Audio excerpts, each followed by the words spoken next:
everyone, we're here. I'm gonna use the camera. Okay. Yeah. Everybody, you're still there? Yes. Hey, and you can hear me? Okay. Yes, sir. Yes, sir. Yeah. I'm here. Okay. All right, great. Thank you, guys. Let's carry on.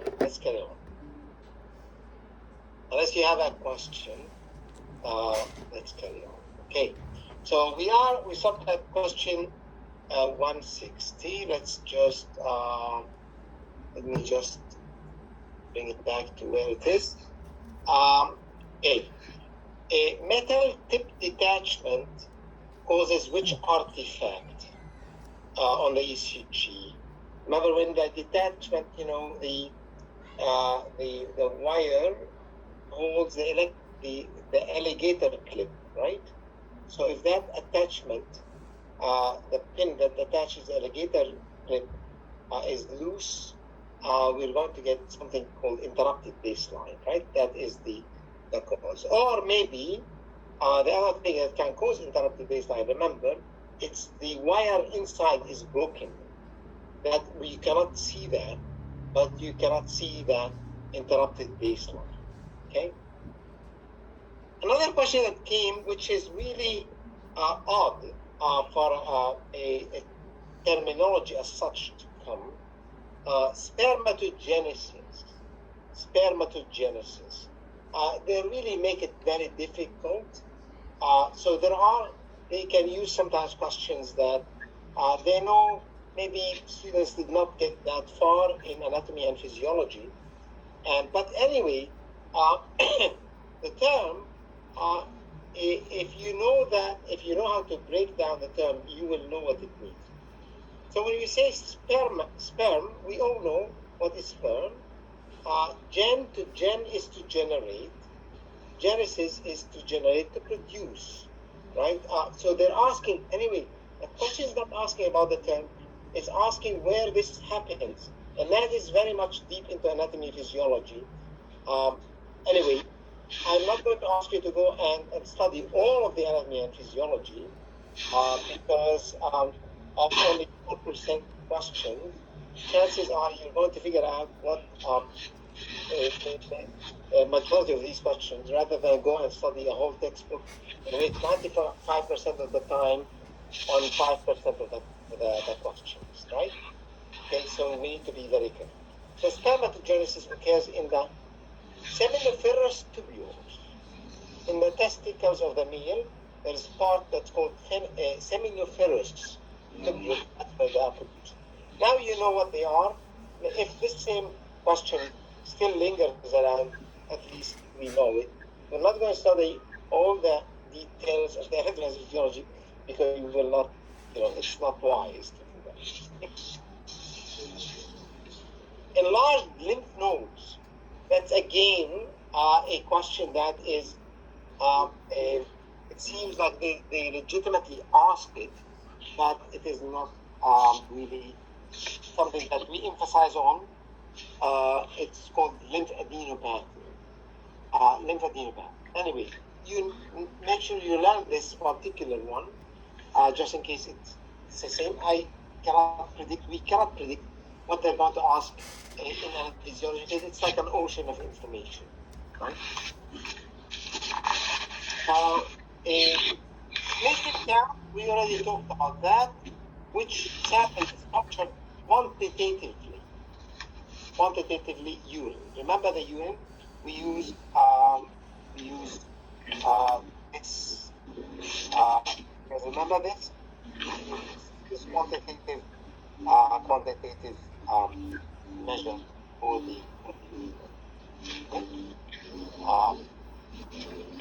there we count the number of colonies, and the number of colonies are diagnostic. Okay. The next question is 24-hour urine done mostly for, is it drug studies or urine analytes or chemicals? It is definitely urine analytes or chemicals, not drug. For drug study, we normally do random urine, random collection of urine. not anticoagulated. Okay. After removing the tourniquet, 4 small spots appear on the arm. Okay, like pinholes, red spots. Did you guys remember those?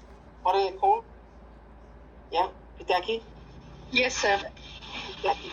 Okay, now, when you see a patient that gets Pitaki like this, what should you do? Azra, there is noise coming, there's background coming from your microphone.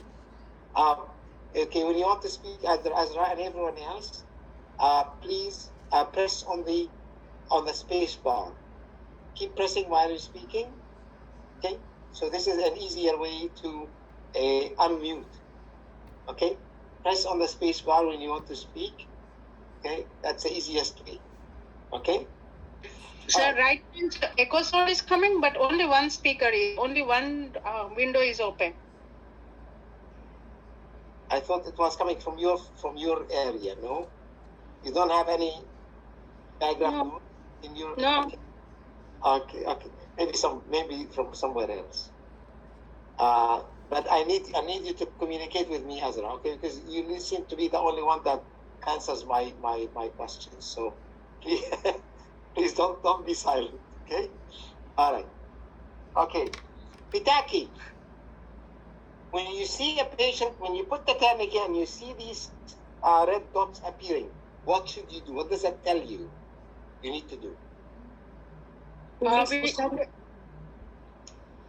Yes. We have to remove that. No, we should not keep the tourniquet for longer time, and we have to be careful. The patient may bleed for longer time. That's correct. So such a patient, that's right, you will know that there is a problem with their clotting system, and they may bleed for longer time. So what you need to do is you need to ask them to press for a longer time than usual, than a usual venipuncture, right? So in 168, I think I have the information here. Pitaki appears as a result of a tourniquet tied too tightly. It indicates the following: capillary wall defect. Capillary means capillary blood, the blood capillaries, wall defect, platelets abnormalities, or the intake of aspirin. All of these cause Pitaki. Pitaki is an indication that patient must be instructed to press on the puncture site longer. Okay? So keep that in mind, please. Keep that in mind. This is additional information, extra information to the norm, and it does come in questions. CCMSU, they don't ask you what it is. They don't ask you to say it's clean catch, midstream urine. No, they have 4 options. One of them should say discard the first part in the toilet, collect the second part, discard the last bag in the toilet. The last part in the toilet. The last part in the toilet. Okay, so that's what it is. This is what midstream urine. Now, clean catch should really indicate CC clean catch. That's after wiping. Okay, after wiping. Okay, or cleansing. 170. A newborn baby, CBC collection.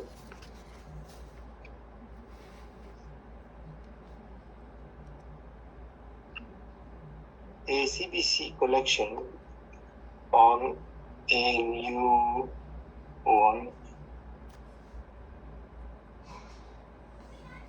done, a blood clot is found. A CBC collection on newborn done, a blood clot is found. What do you do? So there's a clot. You found a clot in the microtainer. There's a clot. We always, as a hematology technologist, every time we deal with microtainers, we always use a wooden stick and we probe through the blood. And if there's a clot, we know not to use it. Okay? So this, we need to collect a new sample. Okay? We need to collect a new sample. Which on the dipstick represents presence of bacteria. Remember, nitrate or nitrite? Nitrite or nitrate? Nitrite. Right? Okay, so be careful with that. It's nitrite, not nitrate. Nitrate is what is being converted to nitrite when there is bacteria. Okay, the presence of nitrite indicates that there is bacteria. What rules do we follow in QC procedures?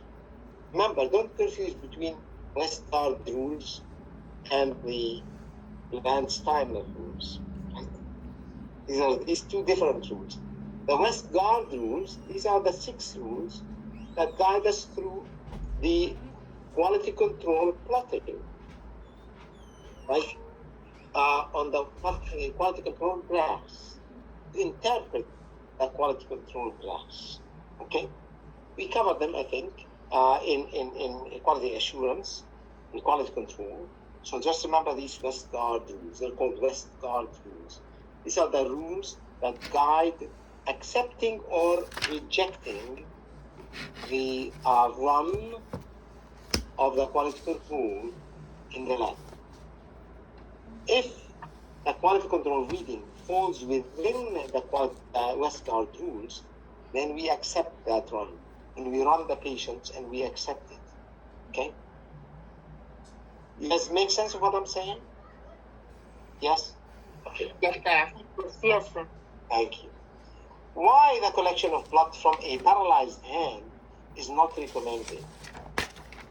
Someone has a paralyzed hand. Why do you not collect blood from their hand? Well, there's increased chance of venous venous thrombosis, right? Due to blood stagnation. What really moves the blood? Anyone knows what moves the blood in the veins? What moves the blood in the veins?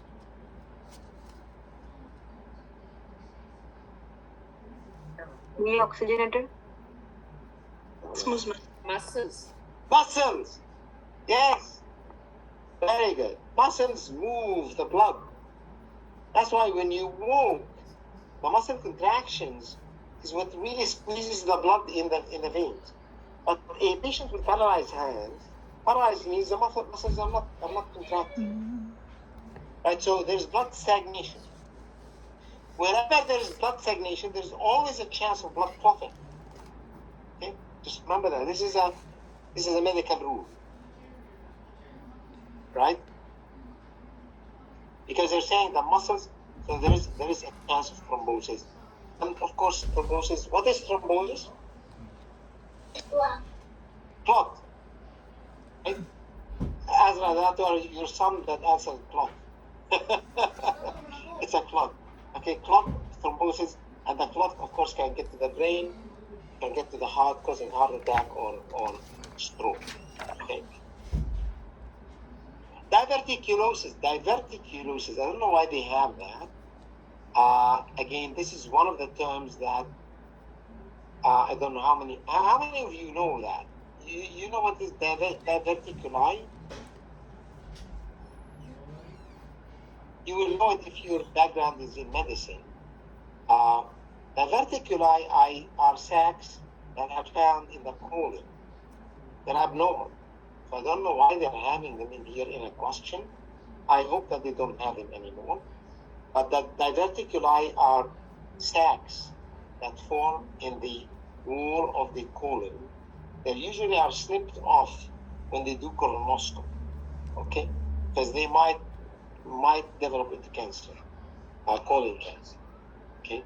Small pouches that form in the lining of the large intestine. Okay, this came in a certification exam, and you must know it, the anion gap. Anion gap.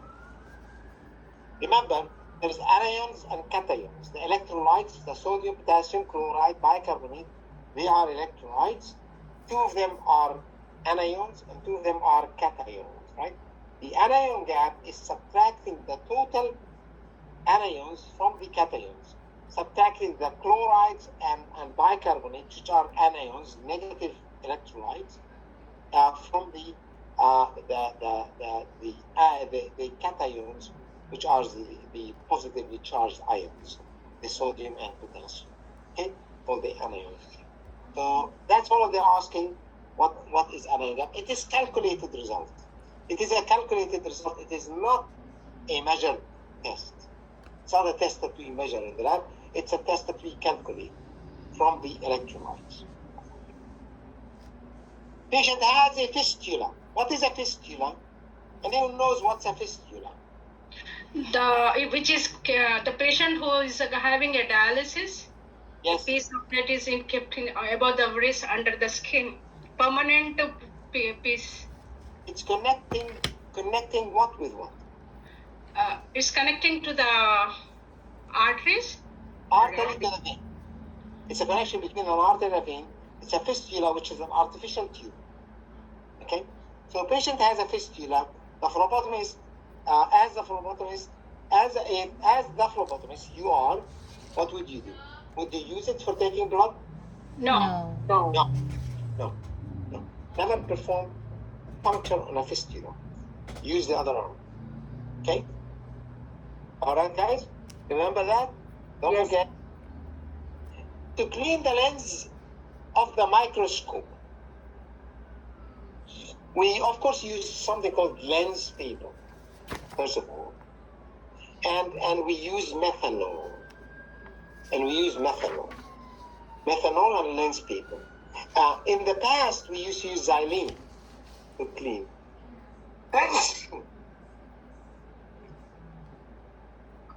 Excuse me. And so just remember these things right here. What are the 5 immunoglobulins? I think we discussed those: IgG, IgM, IgA, IgE, and so on. Remember the difference. There's a difference between uterus and ureters, right? They're two confusing terms or names. Uterus, of course, is the womb, and the ureters is the tubes that run from the kidney down to the bladder. Hormone responsible for electrolyte balance. I don't know why they have that. Aldosterone is that is responsible for electrolyte balance. Acts directly on the sodium. Okay. Again, I don't know why they bring that question. It's not fair. Synovial fluids need to be collected in 2 ways. So the guidelines nowadays for synovial fluid, because synovial fluid that has an inflammation, it will clot. When it's already viscous, and it might clot when we remove it in a red dot tube. So therefore, we if it clots, we know that there is an inflammation. This is an indication that there is inflammation. But the problem is, if it clots, then we can't do any other supporting tests. We cannot look for crystals. We cannot do other chemistry testing on the fluid. Therefore, we need to also collect it in an EDTA tube or heteronized tube, right? To run other supporting tests. Okay, guys, good. Okay, we're done with number 2. Hey, hallelujah! There's still half an hour. Very good. We can still do a catch up with number 3. You guys got number 3, right? I gave it to you. Yes? You all have number 3? Yes. Okay, great. All right. Yeah.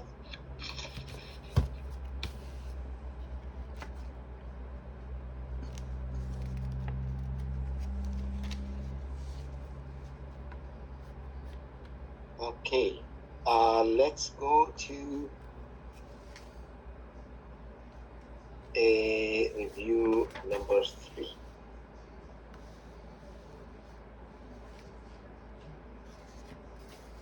All right. Let me increase the font a little. And what is the objective of the Regulated Health Professions Act? Remember, it's to protect the public from harm.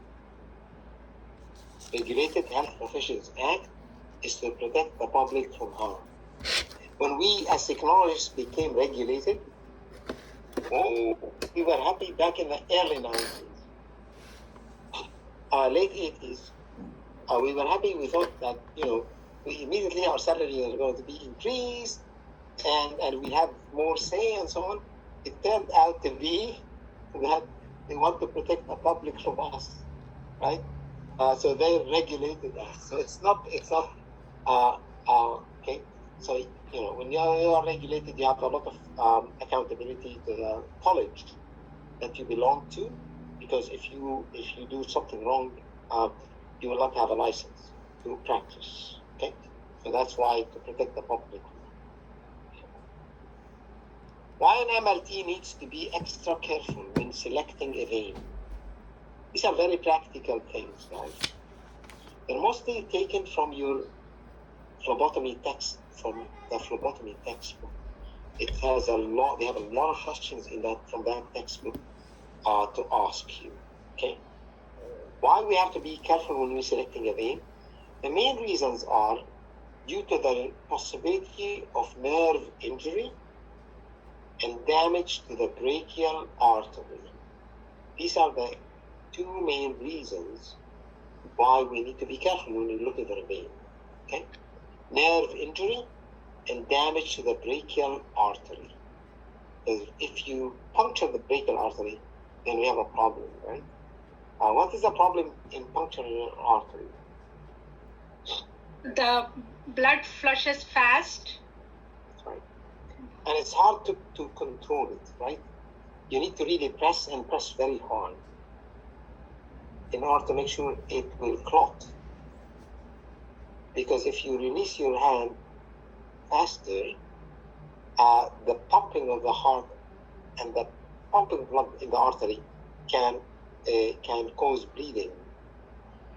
Okay, I knew someone who had a bleeding in the leg, and it was a punctured artery damaged during a surgery, and they tried to repair it during the surgery, but it seems that after the surgery, when the surgery worked well, in a hernia operation, the patient had blood bleeding, hematoma in the leg, and it was too late to really stop the bleeding, and the patient died.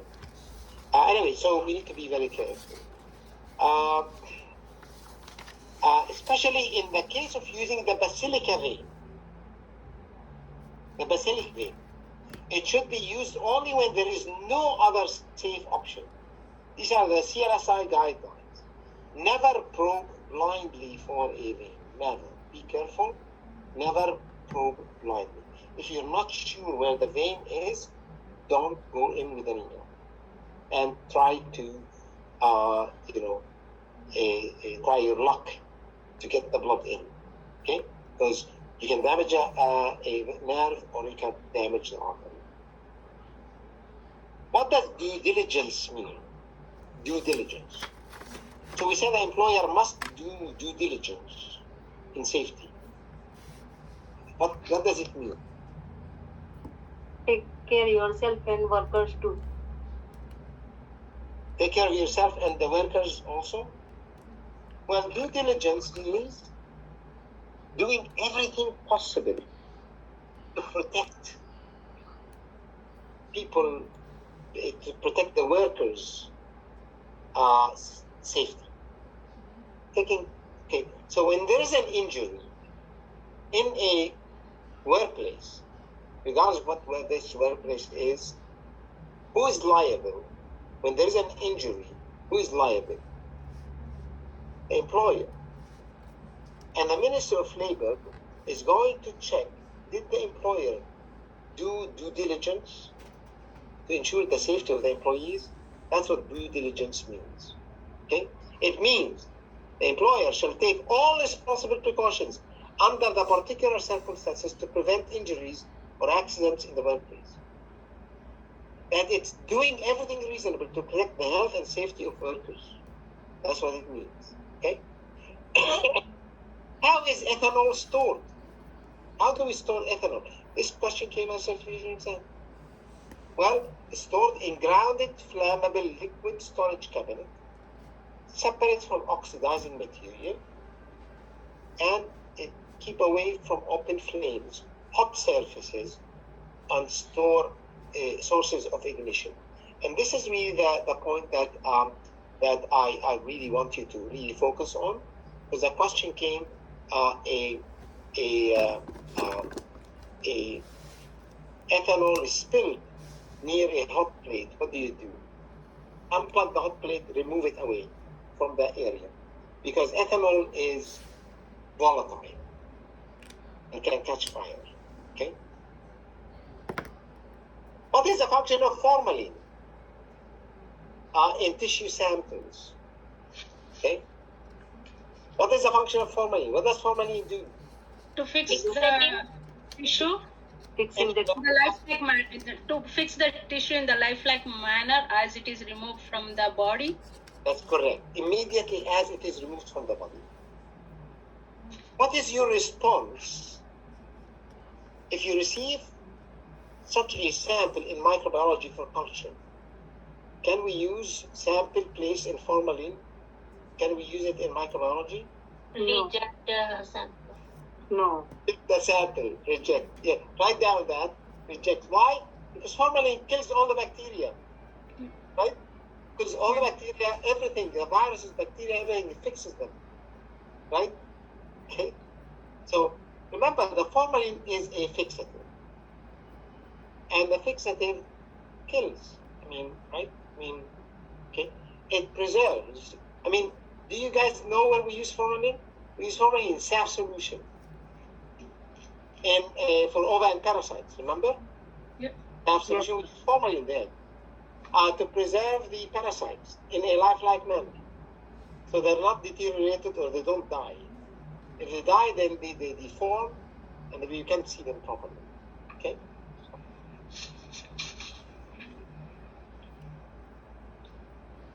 How to handle deep wound aspirate? Deep wound aspirate. Okay. Go back, guys, to the microbiology handout that I sent you last night. It does have all that information, and this came in a certification exam question. They use a Bailey and Scott's a textbook, which that's where I got all that information for you. It's in this huge textbook, microbiology, that I realized that they're taking information from it. So I went in and right. So this is a very thick book of microbiology, and I used it to extract that information that they're using in that question, the CSMS particularly. But we have to prepare anyway because the MLB also might use them. First of all, transport in anaerobic containers. Deep wound aspirate in special anaerobic containers. Store at room temperature. What temperature is room temperature, we said? 21 degrees. 21 degree. Write it down there. Culture anaerobically. Okay. Again, see attached a micro appendix. Our students score very well in microbiology because of this change that we've implemented. That handout that I gave you in microbiology is very useful. Okay. So remember, you should obviously. It seems that students score well in microbiology. We do have all the questions in microbiology that came in the certification exam so far are included in here. How to handle body fluids for microbiology. Process as soon as received. Okay. All of the following are body fluids: CSF, amniotic fluid, abdominal fluid, ascites, peritoneal fluid, joint fluid, pericardial fluid, pleural fluid. All of these are referred to as body fluid, And always there is as soon as received, as soon as received, as soon as received. It must be culture. It's given priority in the microbiology lab.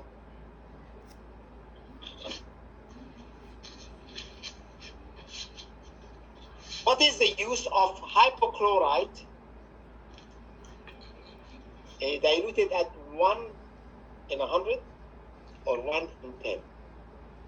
1:100 is to the for the counters. It is used for to clean the counters in the lab. To disinfect Disinfect the counters in the lab. surfaces. Disinfect surfaces, right? Surfaces are not visibly contaminated, right? So when you work on a bench in the lab, you did not spill anything. But at the end of the work, at the end of the shift, you want to do the disinfection. So it's good to do it with 1 in 100 dilution of hypochlorite. And the 110, Azra, To sanitize the biological spills. that's right. This is used to disinfect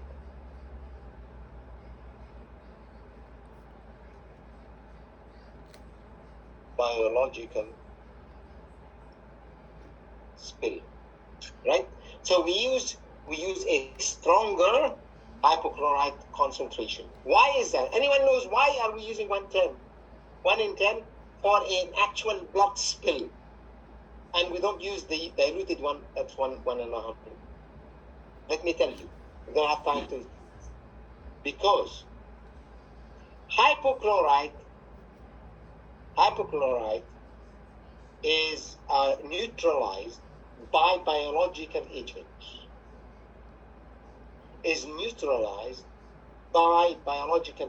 Means it's made ineffective by biological agents like serum or blood and so on.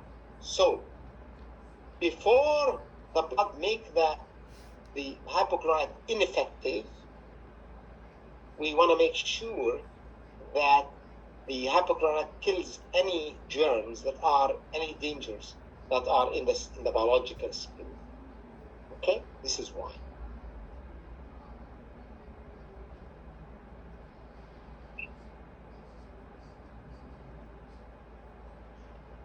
What is the objective of documenting and reporting incidents?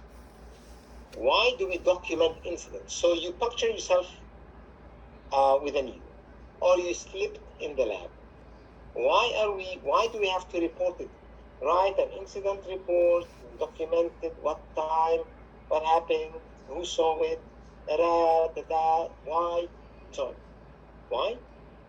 Because we want to determine the root cause. That is the reason. Determining the root cause. This is the reason why we document, and taking The future reference? for future reference also, and also for corrective action, for future prevention, probably, right, Raj? For future Yes. prevention, to prevent this from happening again. Okay.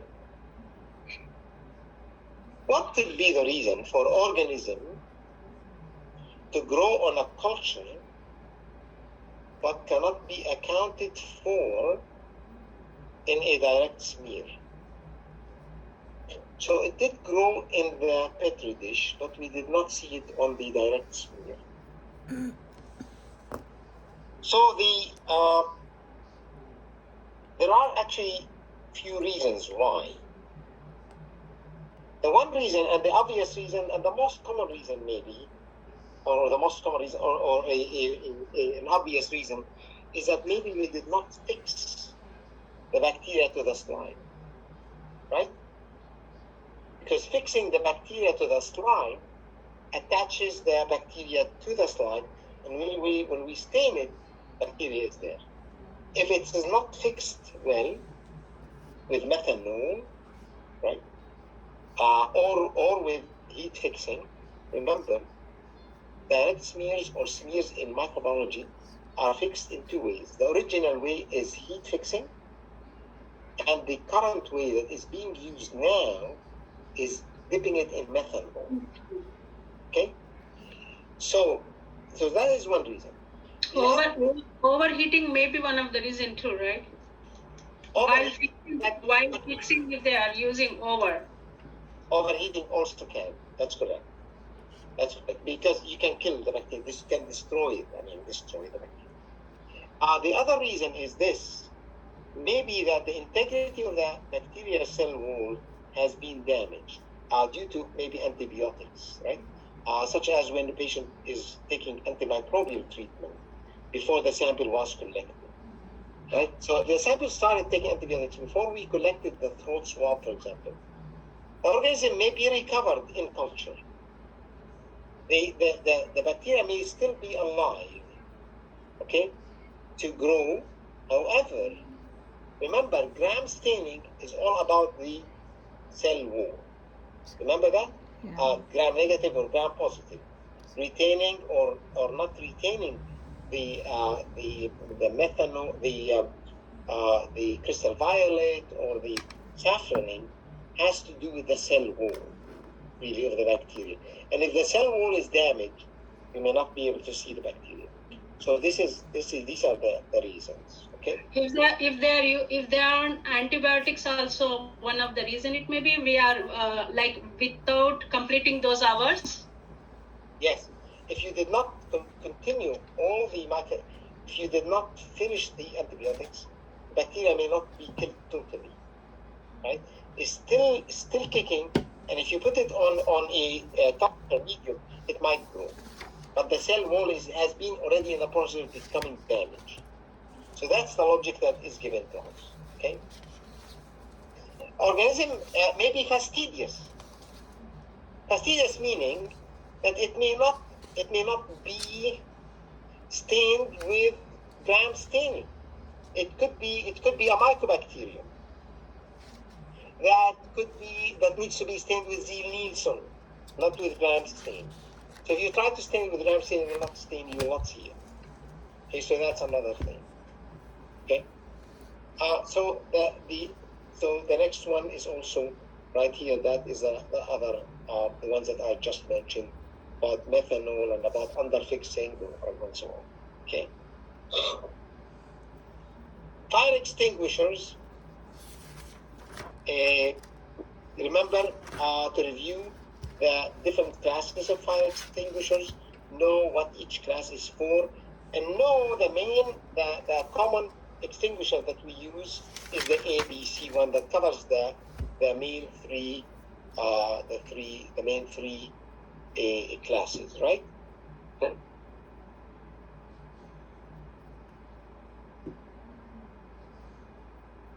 What is the most common fire extinguisher is ABC, as I said. What is the most important procedure healthcare professionals must do to prevent the spread of infection? Hand wash. Hand washing.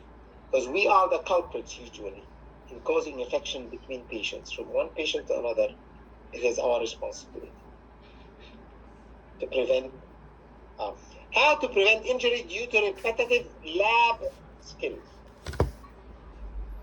Alternate tasks, right? So if you are pipetting all day long, that's all that you do, you're going to definitely have an injury.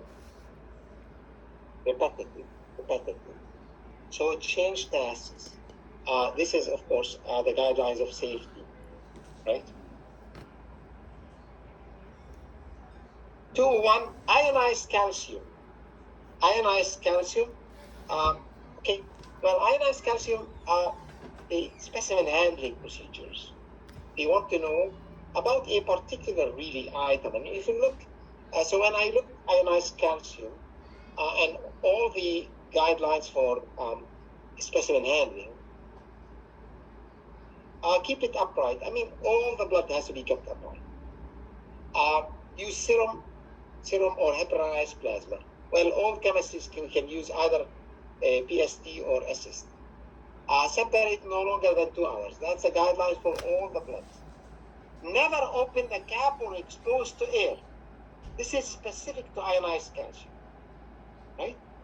Never open the cap or expose it to air, okay? Because it can affect apparently the calcium levels. And keep on ice. Keep on ice, okay?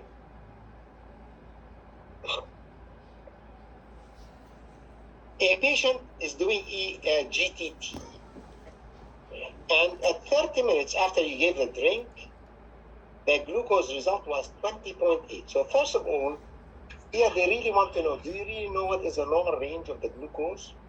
What is the normal range of glucose? 3.5 to 6.1. 3.5 18. to 6.1, yeah, somewhere there. Somewhere there. That's acceptable. MMO.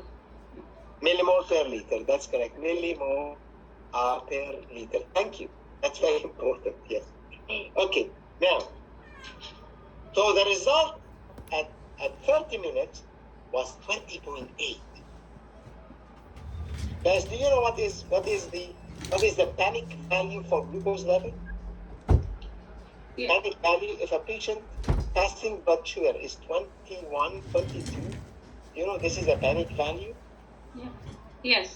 Above 20 is a panic value. What does it mean if there is a panic value? What are we supposed to do? Nothing. No. If it's panic value, we're supposed to call the doctor. Call the physician immediately. The physician right away. But in this case, obviously, the patient is doing GTT, right? Do we expect the result after half an hour to be, so this is half an hour. In GTT, this is the fasting right here. This is 1 hour. This is 2 hours, right? We do know that in half an hour, in GTT, the glucose level peaks, okay? And then it starts to come down. If the patient is doing okay, like the question is not telling us the patient is in trouble or the patient is struggling for his life or anything. It's just, it's a GTT. We do expect the results to be high at half an hour, okay? Do nothing. Continue. Is it high? Yes, of course it is high. It's very high, okay? What should you do? Yes, it is high. Do nothing. Continue with the test. Unless otherwise, the patient is in a situation where warrants calling 911. Okay. You got that point, guys? Yeah. Are we okay? Yeah. Yeah. Okay. What media, in addition to blood agar, you will use for synovial fluids? Okay. Again, you will find that information in that handout that I gave you about microbiology, right? So blood agar, remember, is guys, there's some background noise. I don't know where it's coming from. It sounds like adhan, but I don't know what it is, or maybe a TV or something. What media, in addition to blood agar, you will use for synovial fluid?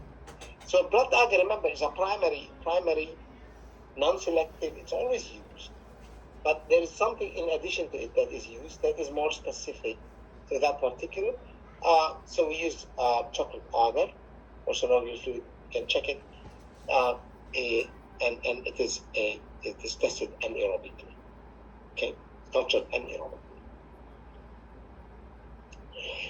204, another question: what media, in addition to blood agar, is used for conjunctival swab? Conjunctiva is in the eye. Okay, chocolate agar, and it's aerobic. So, they are. So there was one time in the past, but they never asked about microbiology details. But when they ran out of question, they said, you know what? Medical lab technicians are one of their jobs is to culture media in the microbiology lab, and we need to start asking them about everything about microbiology. So all of a sudden, we started seeing questions about microbiology, and we were not prepared at the time. But then, of course, we got prepared. So just take that into consideration, okay? So they asked about really conjunctival and synovial. They're not that common, in microbiology, and they asked about them just so that, trick you. Okay. The very last question I want to tackle before we leave for tonight is this. As the MLT responsible for sample culturing in microbiology, you receive an IV catheter tip. IV catheter tip. You know what's an IV catheter tip? When you go in the emergency and they place a catheter in here in the vein, very simple, and then cover it. They cover it. They take blood from it and they leave it. If you are admitted or you need saline or you need anything infusion, they will give it. So sometimes they take out this IV line that is inserted and they send the tip of it. The tip of it, which is this one. This is what you see. This is the tip, right? That tip. And they bring it to the microbiology lab. Why? So sometimes this IV catheter that is in central hospital can be a source of infection to the patient. Because remember, if the skin is not cleansed very well, right, around the puncture for the IV line, bacteria can seep from this hole in the skin and crawl down into the tubing and harbor down at the tip. And it breaks off, it causes bacteremia. So when a patient may have bacteremia and they want to know so the patient came to the hospital not for blood infection, but for another reason. And all of a sudden, a patient is developing fever, and they found out that there is bacteria in the blood of the patient. That is a nosocomial problem. It's a problem that happened in the hospital. The patient did not come with it, right?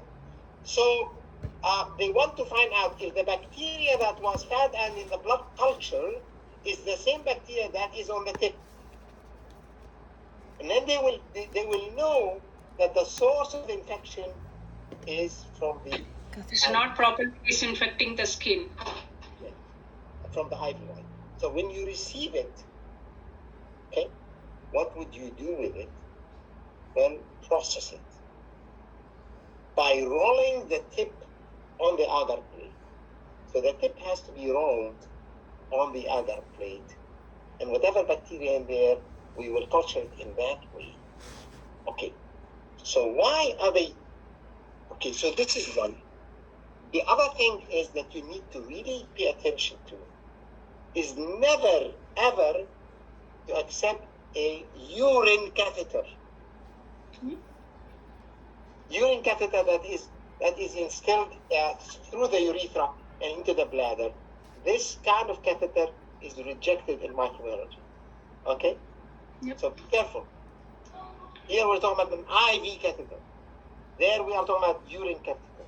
Urine catheter is never accepted in the microbiology lab. The IV catheter is. And I explained the reason why. Okay, guys, are we good? So remember, if this question came, as a technician, you deal with these things, you roll it on the blood agar or on the other agars that are determined for it. Okay? So we will stop here, and let me mark this question here with this kind of color. Okay? So this is 206. Remember? Let me just see where we stopped the last time. Well, it doesn't matter. We stopped here. We are a little bit behind. Okay, we are a little behind. Okay, it's fine. It's fine. Not by much, by a little bit. Okay. All right, I'm done for tonight, guys. Thank you for your patience, and look forward to see you on Saturday morning at 10 a.m. Okay. Thank you, sir. night. Thank you. Good night. Good night. Thank you, sir. Good night. Good night. Bye, sir. Yes, sir. Sir, Bye. will you email this review third part? I did email it. You did? Who's asking me? Okay. So Who's asking? No, very who's asking? Because I know there was one email that was rejected that came back. I don't know. It was accepted before, but was rejected this time. Anyone that I didn't receive the third review actually. can you check your junk? Okay, I will check. Yeah. And if you did not get it, connect with me. Okay. Okay, sir. I will check. Send me an email. Yes, sir. Okay, sir. Thank you. Hi guys. Good night.